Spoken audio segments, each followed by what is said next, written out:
Imagine someone who has reached a point in life where finances finally feel stable. Bills are paid on time, income arrives regularly, and the immediate stress of money has mostly disappeared. From the outside, this situation appears successful and secure. Yet beneath this sense of stability lies a subtle psychological dynamic that economists often describe as the illusion of financial safety. It is not a crisis, and it is not a mistake in the traditional sense, but it can quietly influence how financial systems evolve over time.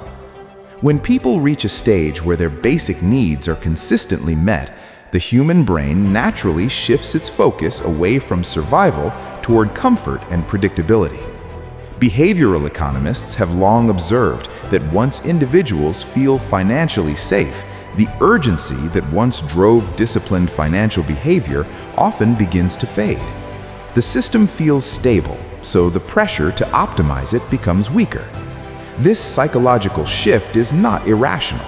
In many ways, it reflects the brain's natural tendency to conserve effort once stability is achieved. However, financial systems operate on long timelines, and stability today does not necessarily guarantee stability decades into the future. The absence of immediate financial stress can sometimes create a quiet form of complacency. Mathematically, wealth accumulation depends heavily on consistency across long periods of time.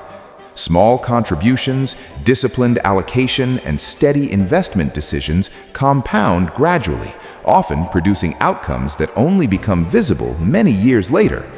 When individuals reduce their focus on these systems because things feel comfortable, the compounding engine simply receives less input. The result is rarely dramatic in the short term.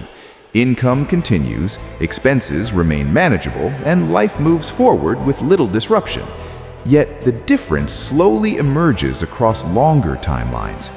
Financial systems that remain actively structured tend to grow deeper over time, while systems that drift toward comfort often stabilize rather than expand. Looking across economic history, similar behavioral patterns appear in many environments. Periods of financial calm often coincide with rising consumption and reduced attention to long-term planning.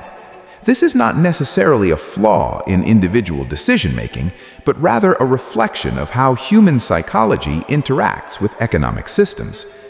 The psychological trap of feeling financially safe, therefore, lies not in the feeling itself, but in how it reshapes attention. When financial awareness fades, systems continue operating exactly as they are structured. If that structure prioritizes consumption and short-term comfort, the long-term trajectory of wealth may gradually flatten. Understanding this dynamic changes the way financial stability is interpreted. Instead of viewing stability as the final destination, it becomes a stage in the broader system of wealth development. The question shifts from whether someone feels financially safe to whether the underlying structure of their financial system continues to support long-term compounding. Seen through this lens, the real advantage comes not from avoiding stability, but from maintaining awareness even when life feels financially comfortable. Stability can be valuable, but the systems that sustain long-term wealth still depend on consistent attention over time.